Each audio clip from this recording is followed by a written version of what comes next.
ലീനയ്ക്ക് വേണ്ടി സ്റ്റാലിനെ വിറപ്പിച്ച് ഔദ. അങ്ങനെ പ്രിയ പ്രേക്ഷകരെ, പ്രിയ കൂട്ടുകാരെ, ഔദക്കുട്ടിയും അലീനയുടെ കൂടെ ചേരുന്ന ഒരു കാഴ്ചയാണ്, ഒരു മുഹൂർത്തമാണ് നമുക്കിനി മഴ തോരും മുമ്പേൽ കാണാനായിട്ട് കഴിയുക.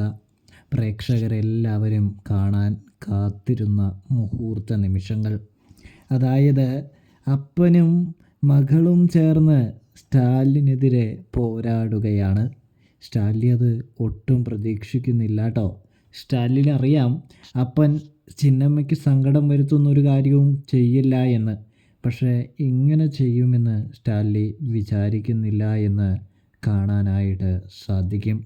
അപ്പനാണെങ്കിൽ ഭക്ഷണത്തിന് വിളിക്കുമ്പോൾ ഭക്ഷണം കഴിക്കാതെ സ്റ്റാലിൻ്റെ അടുത്തിരിക്കുകയാണ്.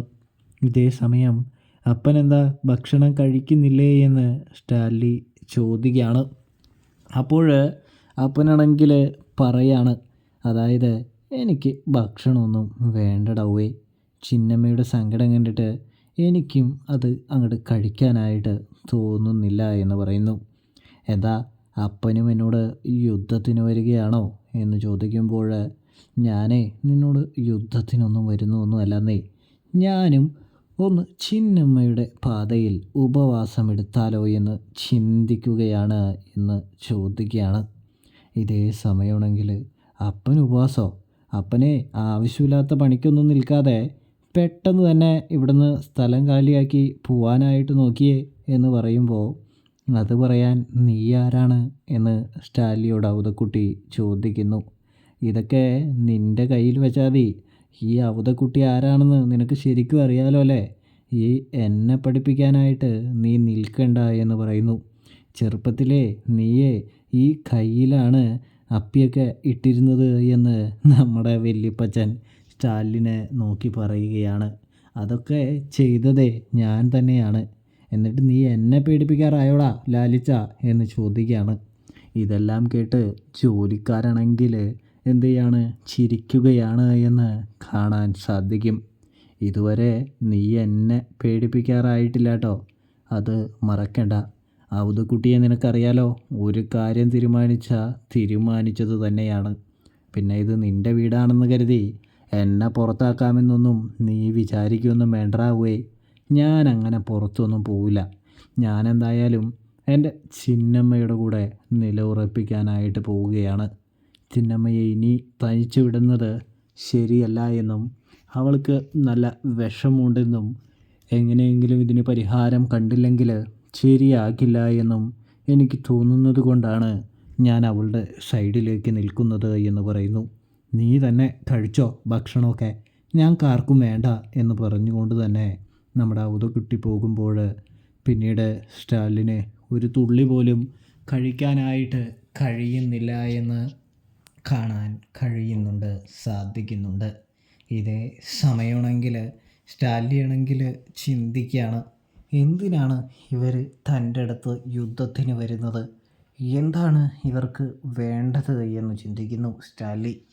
കൂടാതെ തന്നെയാണെങ്കിൽ നമ്മുടെ സ്റ്റാലിനാണെങ്കിൽ ഒറ്റയ്ക്കിരുന്ന് ഇങ്ങനെ ഭ്രാന്ത് പിടിച്ചവനെ പോലെ ചിന്തിക്കാനായിട്ട് തുടങ്ങുന്നു. എന്താണ് അവരുടെ ഉദ്ദേശം, എന്താണ് അവരുടെ പദ്ധതി എന്നെല്ലാം ചിന്തിച്ചു കൊണ്ടേയിരിക്കുന്നു. അലീനയ്ക്ക് ഇപ്പോൾ എന്താണ് വേണ്ടത്, അധികാരമോ അവകാശമോ സ്വാതന്ത്ര്യമോ എന്നൊക്കെ ചിന്തിച്ചിങ്ങനെ ഒരുപാട് കൂട്ടാണ്. ഒടുവിൽ അലീനയ്ക്ക് വേണ്ടി എല്ലാം വിട്ടുകൊടുക്കാൻ, ഒന്ന് അയഞ്ഞു കൊടുക്കാൻ സ്റ്റാലിൻ തീരുമാനമെടുക്കുകയാണ് എന്ന് കാണാനായിട്ട് സാധിക്കുന്നുണ്ട്. ഇവിടെ വൈജയന്തിയാണെങ്കിലോ നല്ല രീതിയിൽ തന്നെ പണി വാങ്ങിക്കൂട്ടുകയാണ് എന്ന് പറയുന്നു. അതായത് ബാലേന്ദ്രൻ മദ്യപിച്ചെത്തിയിരിക്കുകയാണ്. അപ്പോൾ വൈജയന്തിയാണെങ്കിൽ വലിയ രീതിയിൽ തന്നെ ബാലേന്ദ്രനോട് പറയുന്നുണ്ട്, അതേ ബാലേന്ദ്ര, നിങ്ങൾ ഇപ്പോൾ ഇങ്ങനെ കുടിച്ചൊക്കെ കഴിഞ്ഞാലുണ്ടല്ലോ, നിങ്ങളുടെ കരളും കാര്യങ്ങളൊക്കെ പോവും. പിന്നെ പഴയതുമാതിരി നിങ്ങൾ ആശുപത്രിയിലാകുമെന്ന് പറയുന്നത് കാണാൻ സാധിക്കും. ഇതേ സമയം വൈജേ, നീ എന്നെ പണി പഠിപ്പിക്കാനായിട്ട് നിൽക്കണ്ട കേട്ടോ, നീ കാരണമാണ് ഞാൻ അന്ന് ആശുപത്രിയിലായത് എന്ന് പറയുന്നു. അതിൻ്റെ കാരണം നിനക്ക് ഞാൻ വൈകാതെ പറഞ്ഞു തരുന്നുണ്ട് എന്ന് പറയുന്നു. കൂടാതെ തന്നെ ഇനി ബാലേന്ദ്രൻ ആശുപത്രിയിലേക്ക് പോകില്ല എന്നും ഇനി പോവുകയാണെങ്കിൽ ഒരു പോക്കായിരിക്കുമെന്നും ബാലചന്ദ്രൻ വൈജയന്തിയെ അറിയിക്കുന്നത് കാണാൻ കഴിയുന്നുണ്ട്, സാധിക്കുന്നുണ്ട്. ഇതേ സമയമാണെങ്കിൽ വൈജയന്തി ഒരുപാട് സങ്കടപ്പെടുകയാണ് എന്ന് കാണാൻ കഴിയും. ബബിതയുടെ അവസ്ഥ വളരെയധികം മോശമാവുകയാണ് എന്ന് കാണാം. ബബിത വളരെയധികം സങ്കടപ്പെടുകയാണ് പ്രേക്ഷകരെ, പ്രിയ കൂട്ടുകാരെ. ബബിതയാണെങ്കിൽ വളരെയധികം സങ്കടപ്പെട്ടുകൊണ്ട് തന്നെ ഒറ്റയ്ക്കിരിക്കാനും പൊട്ടിക്കരയാനും ഒക്കെ ആയിട്ട് തുടങ്ങുന്നത് കാണാൻ കഴിയൂട്ടോ. ഇതേ സമയമാണെങ്കിൽ ബബിതയ്ക്ക് ആശ്വാസം നൽകാനായിട്ട് കൃഷ്ണയും രോഹിയും എത്തുകയാണ് എന്ന് കാണാം. ബബിത അവരോട് പതിയെ സംസാരിക്കാനായിട്ട് തുടങ്ങുന്നുണ്ട് എന്ന് കാണാം. പക്ഷേ കൃഷ്ണമോൾക്കാണെങ്കിൽ അച്ഛൻ്റെ അവസ്ഥ വളരെയധികം എഫക്റ്റ് ചെയ്യുന്നുണ്ട് കേട്ടോ. ഇതേ സമയമാണെങ്കിൽ നമ്മുടെ കൃഷ്ണ ചോദിക്കുന്നുണ്ട്, അലീന ചേച്ചി ഉണ്ടായിരുന്നെങ്കിൽ പപ്പ മദ്യപിക്കുമായിരുന്നോ എന്ന്. ഇതേ സമയം ഇല്ല എന്ന് പറയുമ്പോഴാണ് അലീന ചേച്ചിയുടെ വില എന്താണെന്ന് കൃഷ്ണമോൾ മനസ്സിലാക്കുന്നത് എന്ന് കാണാനായിട്ട് കഴിയും. ഇവിടെ സ്റ്റാലിയാണെങ്കിൽ ഉപവാസം എടുക്കുന്ന രണ്ടുപേരുടെ അടുത്തേക്കും വരികയാണ് എന്ന് കാണാം. രണ്ടുപേരെയും കൂട്ടിക്കൊണ്ട് ടേബിളിൻ്റെ അടുത്തേക്ക് സ്റ്റാൻലി വന്നെത്തുന്നത് കാണാൻ കഴിയും. അതിനുശേഷം അപ്പച്ചനോട് കഴിക്കാനായിട്ട് പറയുന്നു.